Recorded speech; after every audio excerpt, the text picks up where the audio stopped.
Check it out, homies. It's Bo Hindman back with another quick video. I wanted to go over some of my recent acquisitions here, just some of the stuff that I'm going to be working on and adding to my backlog, which is probably not a great idea. As you can see here, I finished the basic yellow or whatever, I don't know what, figurized standard war Greymon.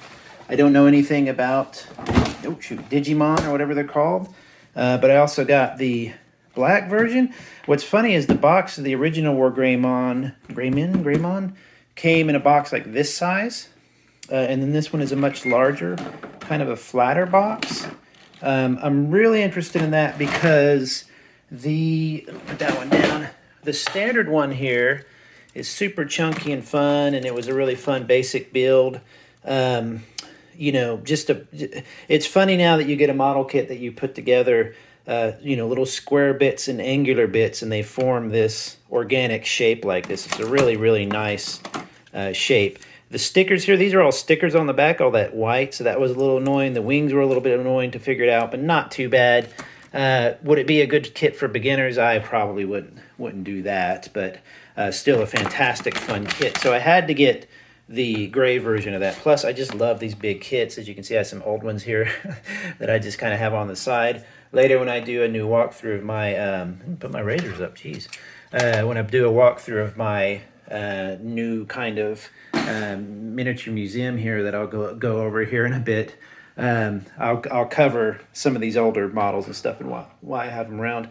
But then I have, my brother sent me these Starblazers kits, and what's funny about these is he sent me a message and said, "Hey, Bo, remember Starblazers?" And when we were kids in the 70s and 80s, we would see this show once in a while, this cartoon. It's probably my first experience with I guess you'd call an anime. I don't really know much about the IP because I haven't watched it since I was a kid, but yeah, I put together a few of those and they're really cool. And then I wanted to try some Hexagear. What are they called here? Kit block. Hexagear, there's an A there. But anyway, I wanted to try some of these, so I was like, you know what, I'm just going to buy 4 giant kits or 3 giant kits and a small one and try them out. So what I did is I got this alternative sneak site. You know how these names and the titles are? They're really strange. Like I have no idea what any of this means here. This is cool. It's like a bird thing. The guy on the left there, that's a governor, or basically a figure that I haven't got. They were out of governors, so I'm going to still have to buy a governor. And that's like what the kit looks like. Looks kind of like a bird. So I'll try that one.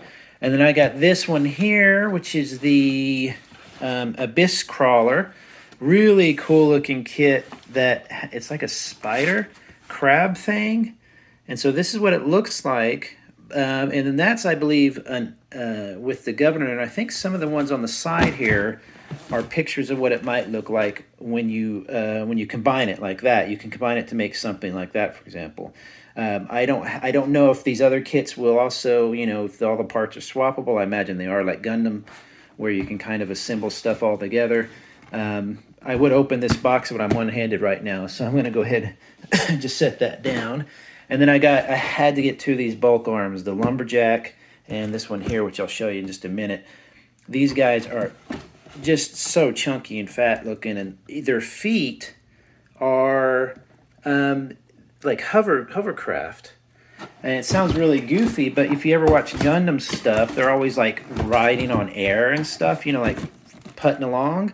And these guys actually kind of look like they cover that, or have that covered by making their feet kind of like hovercraft. Really, really interesting. And when they show them like this, I know nothing about Hexagear, but when they show them like this, it makes it look like all the parts are swappable with all the different kits. So that one there is the Lumberjack, which is a little larger and chunkier. And then I wanted to get this one here, which is, I mean, look at the feet. Just ridiculous. But they're so chunky. I just love big chunky robots like this. Bulk arm B, kind of like a normal. This is not really a crazy one. The whatchamacallit one there, what is that one called? The Lumberjack is a little more chunkier, so I can't wait to build that one. But some of the parts you'll see here, I'm just now started to assemble these, so I started to separate the parts. You know, good looking parts, nice and thick plastic. So I think the idea is once they're built, or once you build them, They're a little bit sturdier than a Gundam, more like a toy from what I can tell, but I will have to see. So there's quite a few parts in one of these. Each of the big guys were about 50. The medium guys, I think, was about 40, and the small guy was like 20. So they're not super cheap, but you know, if you build Gundam kits, you know how much stuff is. This might give you, I don't know what this is saying, but that might give you a price. Maybe those are replacement parts, additional parts. I don't know. I love this art. They send you these postcards with like art. Got this cool little, like it's on the beach showing you there what they look like in it. So I am going to have to get me a governor and or, you know, I guess what would they call a pilot. I don't know anything about the IP. I do buy things all the time where I don't know anything about them. And people have a, you know, hard time wrapping their head around that. Let me put it this way, actually. But I like to do that because that's how you discover new stuff. You don't, you know, you're not born knowing everything. So, but anyway, that's just some of my new stuff I wanted to show y'all. Wish me luck because my backlog is getting a little full. See you later.